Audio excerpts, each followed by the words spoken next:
இதுக்கு முன்னாடி இவ்வளோ டேஸ்ட்ல நான் சாப்பிட்டதே இல்லை. சாப்பிடு சாப்பிடு சாப்பிடு சாப்பிடு.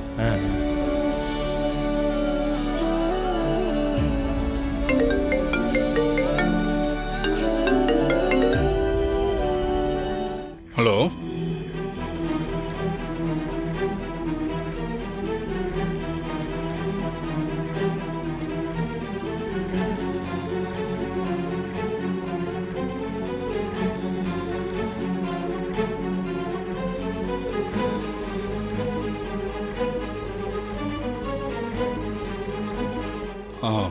மயில் சொல்லு திரு. போதுண்டா, வயிறு ஒரு மாதிரியா இருக்கு, நீ எடுத்து வச்சிரு. சரி சரி திரு.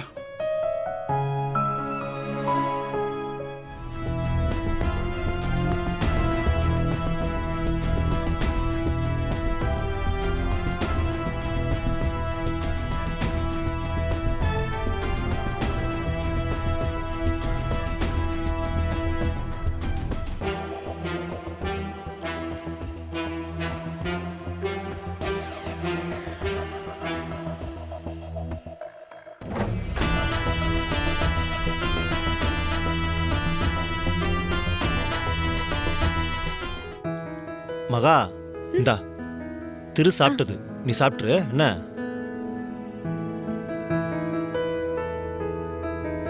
அம்மா தாயே, இந்த பூஜை எந்த தடங்களும் இல்லாம நல்லபடியா நடந்து முடியணும்.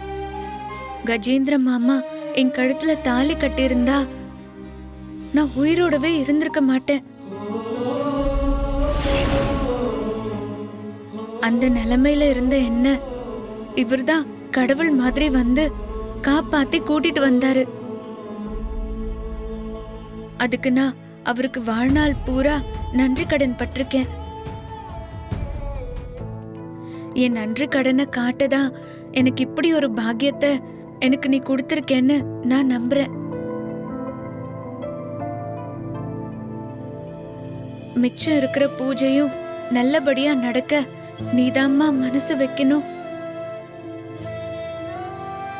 ஒரே வீட்டுல இருந்துகிட்டு அவர் கண்ணில் படாம இருக்கிறதே பெரிய சவாலா இருக்கிறப்போ, இப்போ தினம் தினம் அவருக்காக பூஜை பண்ண குங்குமத்தை வச்சு விட்டு அவர் காலில் விழுந்து ஆசீர்வாதம் வாங்கறதெல்லாம் நான் எப்படி பண்ண போறேன்னே தெரியல. ஆனா இவர் நல்ல மனசுக்கு அதை நீ நடத்தி கொடுப்பேன்னு நான் நம்புறேன்.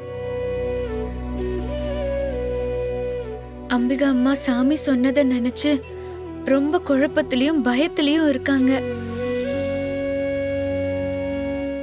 அவங்களுக்கு நீதான் தைரியத்தையும் நம்பிக்கையையும் கொடுக்கணும்.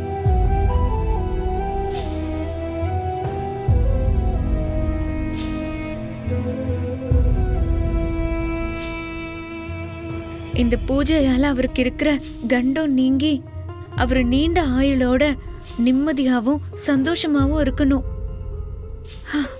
எனக்கு அது போதும்.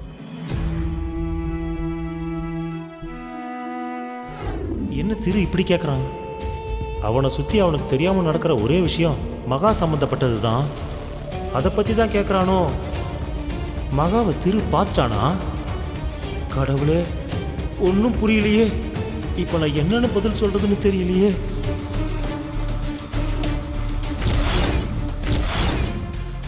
நான் கேட்டதுக்கு நீ இன்னும் பதிலே சொல்லலையே.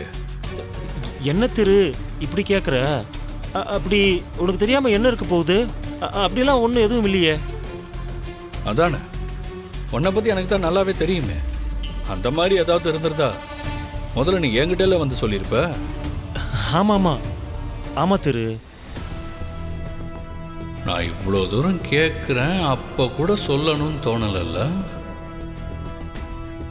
அதுக்கு பதிலாக இப்போவும் சமாளிக்க தான் பார்க்குறேன். நீ இப்படி இருப்பேன்னு நான் கொஞ்சம் கூட நினச்சி பார்க்கலடா.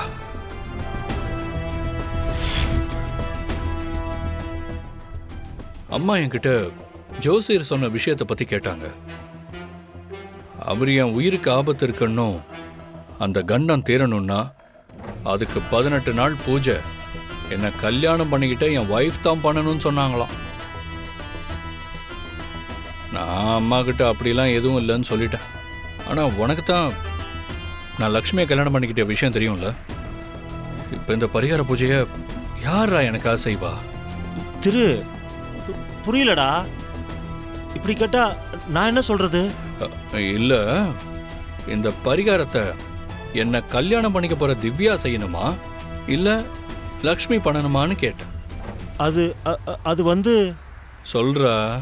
அ, நான் தெரியாம என்ன பண்றதுங்கிற குழப்பத்துல தான் உன்ன கேக்குறேன். புரியுது திரு. ஜோசியர் சொல்ற பரிகாரத்துப்படி பார்த்தா நீ தாலி கட்டினது தான் கணக்கில் வரும்.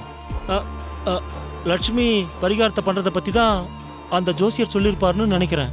நீ சொல்றதெல்லாம் சரிதான்டா, ஆனா லக்ஷ்மி எங்க இருக்கான்னு தெரியலையே. நான் இப்ப அந்த பொண்ணை எங்கன்னு தேடி கண்டுபிடிச்சு பிரச்சனையை சொல்லி இந்த பரிகாரத்தை பண்ண சொல்றது.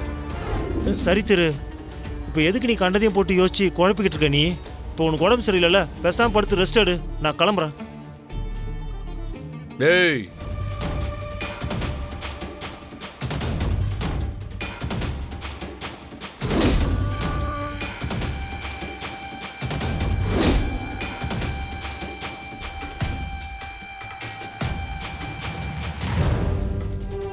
என்ன திரு? நான் அப்பவே உங்ககிட்ட கேட்டேன் ஏன் உனக்கு வேர்க்குதுன்னு. அதுக்கு நீ அப்படியெல்லாம் இல்லைன்னு சொன்ன. ஆனா இப்போ உனக்கு நிஜமாவே வேர்க்குது. என்னாச்சு? ஆமால, வேர்க்குது. என்னன்னு தெரியலையே திரு. மயிலு, நான் மறுபடியும் கேட்குறேன், இப்போவாது உண்மையான பதிலை சொல்லு. நீ என்கிட்ட எதையாவது மறைக்கிறியா? அதனால தான் உனக்கு வேர்க்குதா? என்ன திரு இப்படி கேட்குற? அப்படிலாம் ஒன்றும் இல்லை திரு. அப்போ நீ எதையும் என்கிட்ட மறைக்கல, அப்படித்தானே? ஆமா திரு. சரி, நான் உன்னை நம்புறேன். அந்த டீ கப் எடுத்துட்டு போ. என்ன திரு அப்படி கேட்டப்ப என்ன பதில் சொல்றதுன்னு தவிச்சேன் தெரியுமா? ஒரு செகண்ட் அப்படியே பயந்துட்டேன் மகா. ஆனாலும் இந்த பூஜையை முடிக்கிற வரைக்கும் அவர் கண்ணில் படாம இருந்து இதை பண்ணிட்டா போதும். அதுக்கப்புறமா நான் சந்தோஷமா இங்க இருந்து கிளம்பி போயிடுவேன். நீ சொல்றதும் சரிதான். ஆனா நானும் சுயநலமா நீயும் இங்க இருந்து போகணும் தான் நினைச்சேன். ஆனா நீ எங்க போவ மகா? அத நினைச்சா எனக்கு கவலையா இருக்கு. அக்கா, நீங்க வருத்தப்படாதீங்க அக்கா. கண்டிப்பா கடவுள் எனக்குன்னு ஒரு வழியை காட்டுவாருன்னு எனக்கு நம்பிக்கை இருக்கு.